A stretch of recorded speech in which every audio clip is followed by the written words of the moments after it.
Hello again. Um, Chapter 2 of Mao's Little Red Book. Quotation from quotations from Mao Zedong.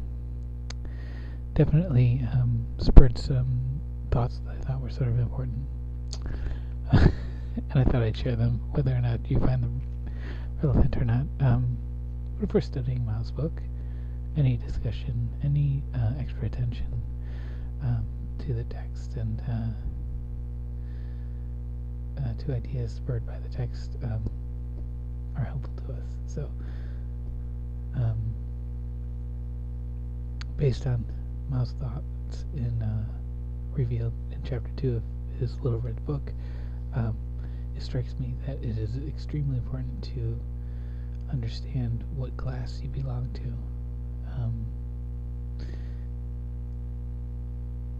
Particularly in a dyadic understanding of existing classes, overclass and underclass, proletariat, bourgeoisie, working class and ownership class, tenant and landlord class. He does discuss a middle class, a petty bourgeoisie, or a semi-proletariat, and he also indicates that these people are can be problematic to the struggle, to the workers' struggle. Having conflicting identity, conflicted identity can muddle things. But this brings us away from other meaningful points or thoughts. Very important, the phenomena of the use of media in the West, especially the United States, which is really all I can comment on. The use of the media by the upper classes, or the upper class, to obfuscate the knowledge and understanding of class membership and identity among consumers of this mass media. Who are the consumers of the mass media? The masses. The ownership classes, of course, also consuming, but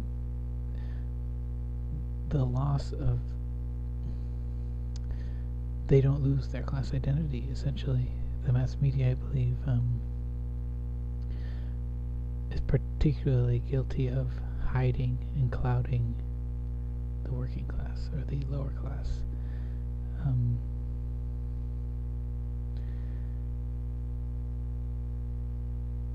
This indicates blatantly the allegiance and origin of the mass media to the overclass bourgeoisie. There's no doubt about it. It's very, very clear. I don't think I could try to provide more evidence. I'm not prepared to do that right now. It's as though the workers have become programmed to think that they are part of the overclass. As though the lower class thought source, there again is a dyadic model for understanding the source of thought. If we can scratch that thought.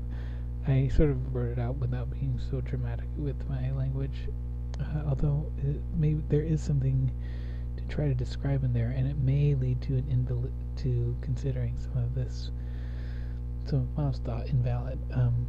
But in the end, I think Mao is full of massively valuable insights. So let's continue. It's as though this lower class thought source, if there is a classist understanding of the source of thought,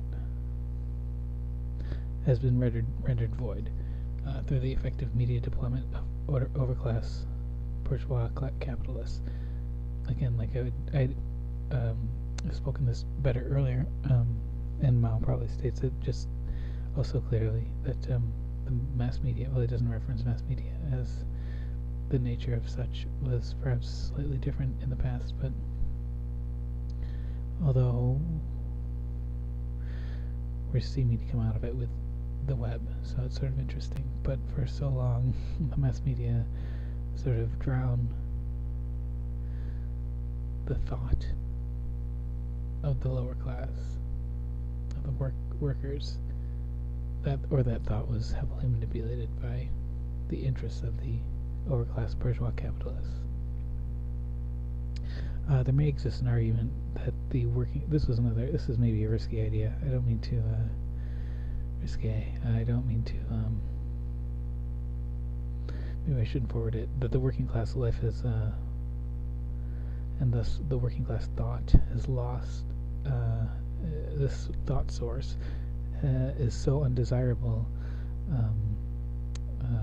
that it should be extinguished, which is a sort of what we're coming down here to in the world of human life.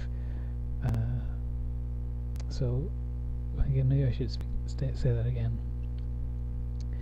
There may exist an argument that the working class life, and thus the working class thought source, is undesirable, and it is undesirable to such a degree that it should be extinguished, that the world would be better off if the working class was extinguished. I must say, though, however, the workers and the worker class exists. I mean, this is the working class life is the most prevalent form of human life out there. I mean, it is the most numerous by far. And because it exists, the persons who compose this class will fight to the brutal, heinous end for their existence, even if this existence is harder and less extravagant than that experienced and maintained by the oppressive bourgeoisie.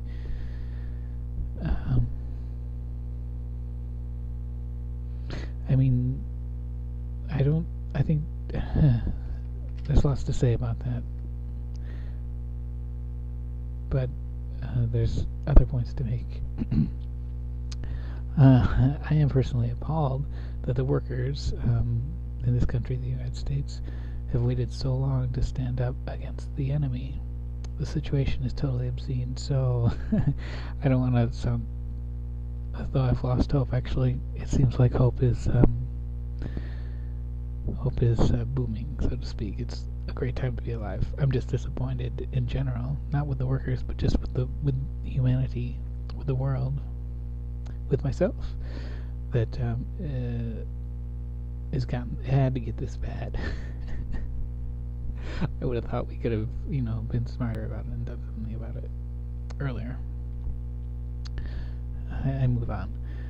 One good notion delivered to me following review of this chapter is that the workers at underclass have many friends, many friends, while the overclass capitalists have very few friends, and those numbers are only going to get greater. Capitalism is inevitably a system that self-destructs and disintegrates, and we're in these stages of history now, I think. I did like the fact that Mao raises the point that the destiny of the middle bourgeoisie and their allegiance is not clear and likely variable, meaning it varies across the population of middle bourgeois class persons, and that workers must be vigilant about, particularly party members and politically active workers must be vigilant about the loyalties and contributions of such individuals, the middle bourgeois persons, how they affect the cause, and if they're in the party, if they're helping, if they're working with other politically active workers, and that the politically active workers, the real center of the Politburo, or the politically active members of the party, should be very careful to prevent the middle bourgeois persons from stifling worker class progress and party progress. There was another point I wanted to make, but I'm sort of out of time, so thanks for listening. Good night.